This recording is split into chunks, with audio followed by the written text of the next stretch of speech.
Hi friends, good morning. అందరూ ఎలా ఉన్నారు? ఈరోజు మన బ్రేక్ఫాస్ట్ చూద్దాం రండి. పుదీనా అండ్ కొత్తిమీర, పచ్చిమిర్చి వేసి పేస్ట్ చేస్తా అండి.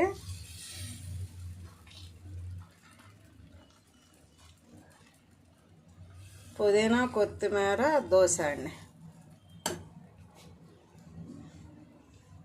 దీని మీద కొంచెం ఆనియన్స్ వేసుకుందాం.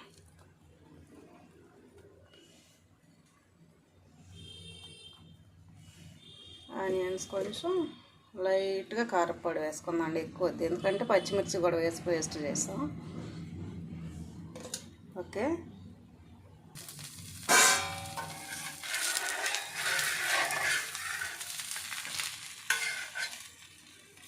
ఇది పుదీనా కొత్తిమీర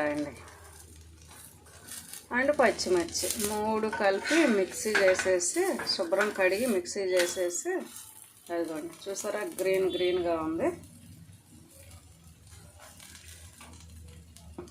చాలా సింపుల్ అండి. పిల్లలు తిననప్పుడు ఇలా పెట్టుకోవచ్చండి అప్పుడప్పుడు. అంతే అండి, పుదీనా కొత్తిమీర అండ్ పచ్చిమిర్చితో మిక్సీ పట్టేసి చేసిన దోశ అండి.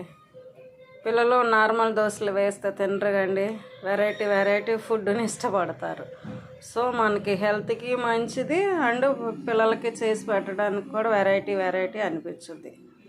అంతే అండి, నచ్చితే లైక్ చేయండి, ప్లీజ్ సబ్స్క్రైబ్.